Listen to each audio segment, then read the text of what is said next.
បាទជំរាបសួរបងប្អូនទាំងអស់គ្នាបាទថ្ងៃនេះខ្ញុំមានវីដេអូមួយដែរដែលតាក់ទងទៅនឹងសត្វបក្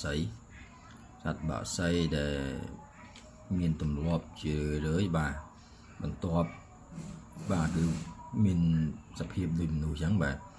បន្ទាប់ពីវាធ្វើការនឿយហត់បាទវាក៏កន្លែង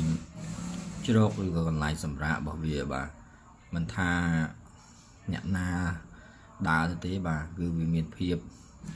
សាំទៅនឹងមនុស្សបាទដែលដើរទៅជិតវាតតែយើងយកទៅប៉ះវាឬក៏ទៅទាញវាបានវាភ្ញាក់បាទយើងតោះយើងទៅមើលទាំងអស់គ្នាបាទសត្វបក្សីបាទមួយបែបនេះបាទ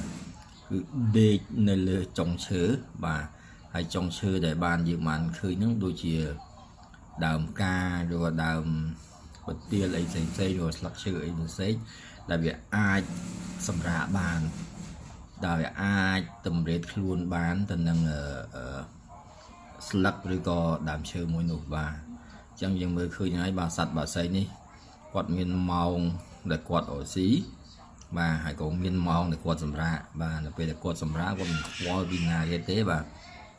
គាត់ខ្វល់ទៅពីដេកទេបាទទោះតែយើងទៅចាប់ហ្នឹងក៏អត់ដឹងដែរតតែដាស់ដូចមនុស្សចឹងបាទនេះទស្សនវិជ្ជាយើងមើលឃើញហើយបាទជាសត្វបក្សីមួយទម្លាប់